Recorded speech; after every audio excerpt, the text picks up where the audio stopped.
صدر صاحب څه به وایې د ایران او امریکې دغه وفد پاکستان ته راتګ؟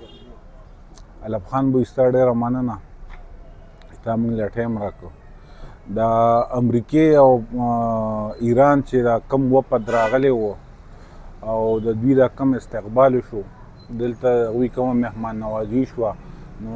دا هم قابل ستایش دی. او بیا د امریکې غوندې یو ملک هغه خبرو ته آماده کولو او هغه پاکستان ته راوستل، نو زه هم چې دا د پاکستان یو غټه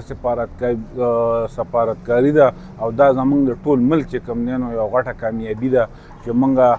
الحمدلله دې سټیج ته ورسېدو په دنیا کې چې موږ یو دوه ملکه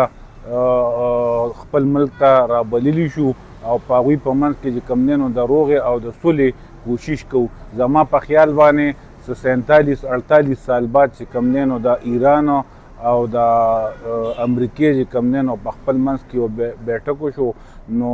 دې ته زه ناکامي نه وایم، دې ته کامیابي وایم. کامیابي ورته په دې وایم چې په څو نقطو باندې به د هغوی اختلافات وي، په څه باندې به اتفاق شوي وي، نو انشاءالله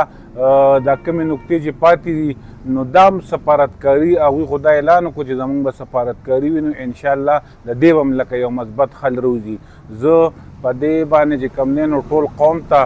او د وزیر اعظم او خاص کر د فیلډ مارشل اسم منیر صاحب کوم چې ډېر انتک محنت وکړو، ډېر کوششونه یې وکړلو، څوروا د هغې غریب خوب هم نه وکړی، نو د هغوی د کوششونو ته زه خراج تحسین پیش کوم او انشاءالله پاکستان په مخ پړوان دی باندې روان دی او په ترقۍ باندې روان دی انشاءالله.